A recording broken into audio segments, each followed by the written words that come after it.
베트남 관련 소식 몇 가지를 전해드리겠습니다. 베트남은 현재 이번 사태의 확산을 막기 위해 매우 강한 정책을 펴고 있습니다. 베트남은 지난 22일부터 모든 외국인은 물론 자국의 제외 교포까지 자국으로 들어오는 모든 국제선 여객기 운항을 중단했습니다.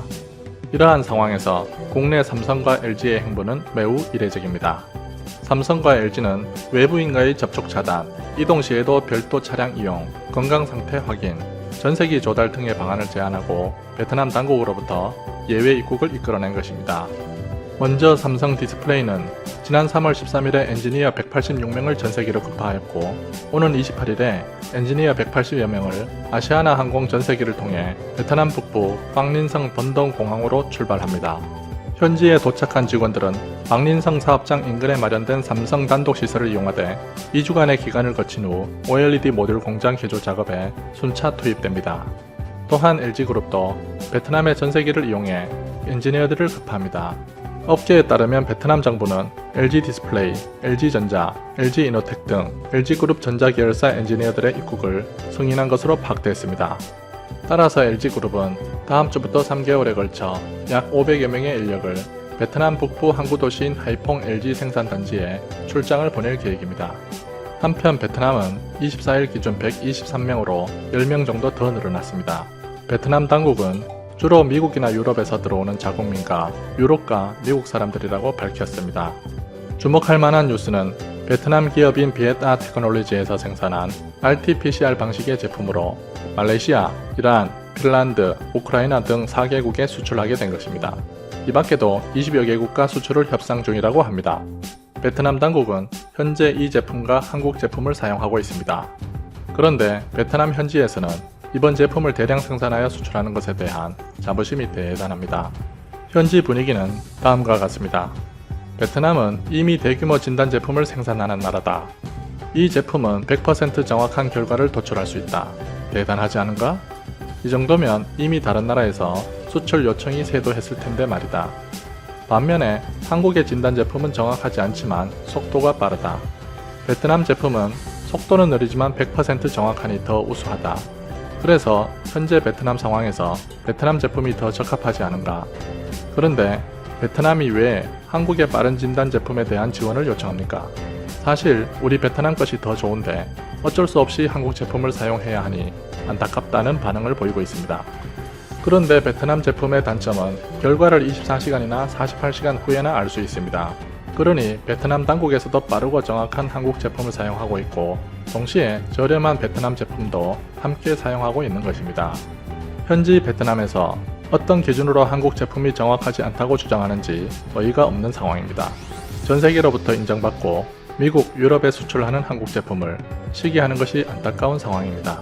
아직도 자국의 수준과 상황을 정확히 모르고 정신 승리 중인 것으로 보입니다. 한편 베트남은 이번 사태로 그들의 주력 산업인 신발, 섬유, 목재 산업 분야에서 생산 하락과 유럽의 30일간 봉쇄로 수출 감소에 직면하고 있습니다. 호치민시 가죽 신발 협회에 따르면 수출이 전년 동기 대비 60% 이상 감소했습니다. 지금도 생산 원료 부족으로 어려움을 겪고 있는데 향후 더 큰 타격을 입을 것이란 전망입니다. 호치민시 섬유 의복 협회도 3월 들어 의류와 섬유 기업의 50%가 생산을 중단하고 있는 것으로 추정하고 있습니다. 유럽, 미국, 러시아, 캐나다 등이 현재 이 사태로 교류가 끊어진 상태이기 때문입니다. 한국의 삼성, LG, 현대, 효성 등이 IT와 첨단 산업에 투자하여 베트남 경제를 이끌고 있음을 그들이 망각한 것은 아닌지 의심스럽습니다. 아무튼 국내 기업들도 작년 사상 최대로 해외 직접 투자를 하고 있어서 국내 산업 공동화를 초래할까 우려되는 상황입니다. 이상으로 베트남 관련 몇 가지 소식을 전해드렸습니다. 트렌드 연구소였습니다. 감사합니다. 바이러스 감염증 사태로 전 세계 하늘길이 가로막히는 가운데 한일 양국이 쌍방빗장 걸기에 나서면서 여행업계의 고민이 깊어졌다. 지난해 시작된 일본 여행 불매 운동으로 이미 직격탄을 입은 여행사들은 이번 조치가 몰고 올 후폭풍을 우려하고 있다.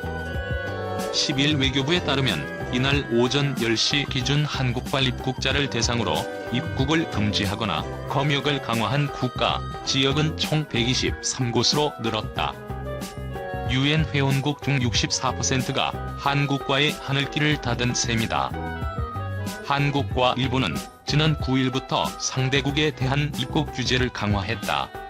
앞서 일본 정부가 지난 5일 한국인에 대해 입국 시 모비자 입국 금지, 14일 격리 등의 입국 규제 강화 조치를 발표하자 우리 정부도 일본인의 모비자 방문을 중단하고 기존 비자 효력을 정지하는 등 맞대응에 나선 것이다. 여행업계는 촉각을 곤두세우고 있다. 국내 여행 시장에서 일본의 비중을 무시할 수 없기 때문이다. 일본은 2001년부터 2018년까지 17년 연속 한국인이 가장 많이 찾은 해외 여행지 1위에 이름을 올렸다. 인바운드 시장에서도 마찬가지다. 업계에 따르면 일본인 관광객은 인바운드 시장의 약 20%를 차지한다.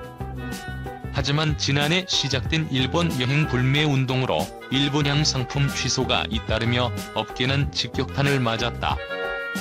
지난해 7월 이후 국내 주요 아웃바운드 여행사의 일본 여행 상품 예약률은 최대 80에서 90% 이상 감소했다. 이런 상황에서 양국 관계가 또다시 급냉 분위기를 띠자 업계에서는 장기적 파장을 우려하는 목소리가 나온다. 한 업계 관계자는 일본 여행 불매 운동의 여파에 코로나 사태로 이미 여행 수요가 사실상 제로였던 터라 당장에 큰 영향은 없을 것이라며, 하지만 이번 조치의 여파로 양국 간 감정 싸움이 격화하면 업계에 악영향을 미칠 수 있다고 말했다. 양국 관계가 더 악화할 경우 코로나 사태가 진정되더라도 일본 여행 수요 회복이 어려울 거란 얘기다. 이어 그는 일각에서는 올해 7월로 예정된 일본 도쿄 올림픽 특수마저 놓칠 수 있다는 우려도 나오고 있다고 했다. 코로나 사태로 여행업계는 이미 고사 위기를 겪고 있다. 한국여행업협회에 따르면 코로나 발발 이후 지난달 말까지 여행상품 예약 취소로 인한 국내 12개 아웃바운드 여행사의 피해 규모는 5천억 원 이상이다. 업계 1, 2위인 하나투어, 모두투어도 3에서 4월까지 신규 예약이 거의 없는 상황이다. 중소형 여행사의 폐업도 줄을 잇고 있다. 코로나 사태가 본격화한 지난달부터 이달 11일까지 문을 닫은 여행사는 73곳에 이른다. 일부 여행사들은 근무일 단축이나 휴업, 유급휴가 등으로 버티기에 들어갔다.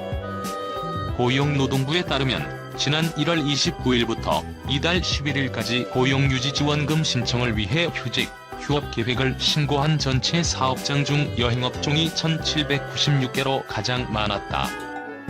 이런 가운데 정부는 최근 여행업을 특별 고용지원 업종으로 지정했다. 이번 조치로 여행업계에 대한 고용유지지원금, 노동자 직업훈련, 생활안정자금 융자 등 정부 지원이 강화된다. 고용유지지원금 지원 비율은 현행 75%에서 최대 90%까지 확대될 전망이다. 그러나 업계의 우려는 여전히 깊다. 한 여행사 관계자는 업계 전체가 사상 최악의 위기를 겪고 있지만 실질적으로 모두가 정부 지원 대상이 되긴 어려울 것이라며, 특히 이미 자금난에 시달리고 있는 중소형 업체의 경우 지원을 받아도 사업장을 온전히 유지하지 못할 걸로 보여 여행사 폐업 사례는 당분간 계속 늘어날 수 있다고 했다. 평소 드라마를 안 봐서이 3회만 보고 그만둘까 했는데 16회까지 한 번에 다 봤어요. 거북하게 느껴졌던 건 북한의 병사들이 괜찮은 사람들이라고 생각하게 만들어버린 것입니다. 과거 위안부 관련 망언으로 비판을 받았던 하시모토 토루 전 오사카 시장이 일본 방송에 출연해 최근 한국 드라마 사랑의 불시착에 빠졌다고 고백했습니다. 사랑의 불시착은 세계 최대 온라인 동영상 서비스 넷플릭스를 통해 2월부터 일본에서 방영 중인데요. 하시모토 전 시장은 2013년 오사카 시장 시절 일본군의 정신적 안정을 위해 위안부가 필요했다는 발언으로 파문을 일으켰던 극우 정치인입니다. 북한의 현체제나 북한군의 문제점을 알려주면서 보게 해야 한다는 단서를 붙이긴 했지만 극우 정치인이 한두에 빠졌다고 말할 정도로 일본에서 뜨거운 관심을 모으고 있는 것은 확실합니다.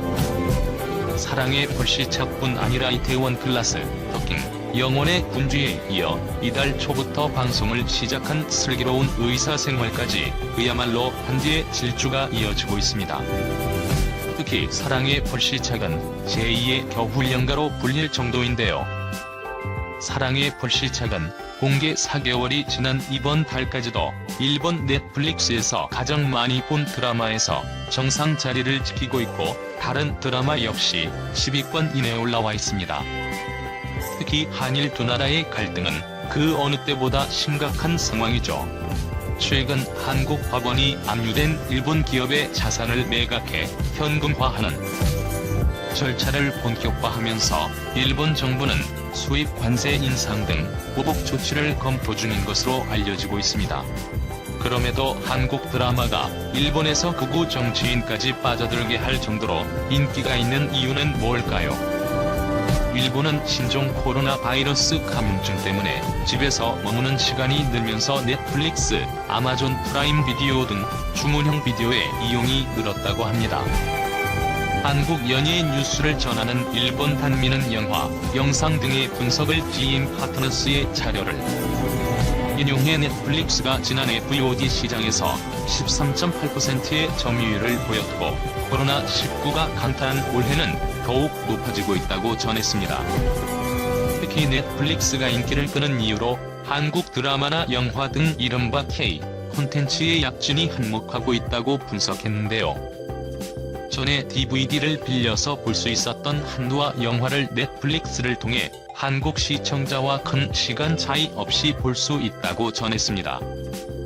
실제 사랑의 불시착은 국내 2월 종영했는데요. 일본에서도 같은 달 방영을 시작했고 5월 말 종영한 슬기로운 의사생활 역시 이달 초부터 방영되기 시작했습니다. 일본 서부컬처 저널리스트이자 비평가인이다. 이치 씨도 일본에서 한때의 인기 요소로 넷플릭스, 인터넷 플랫폼 아베마 TV 등의 활성화를 꼽았습니다.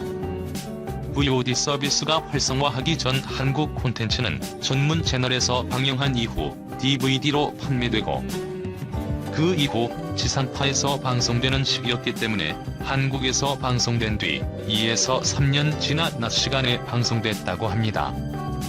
자연히 주요 시청자도 중장년 여성이었고요. 하지만 VOD 서비스가 활성화하면서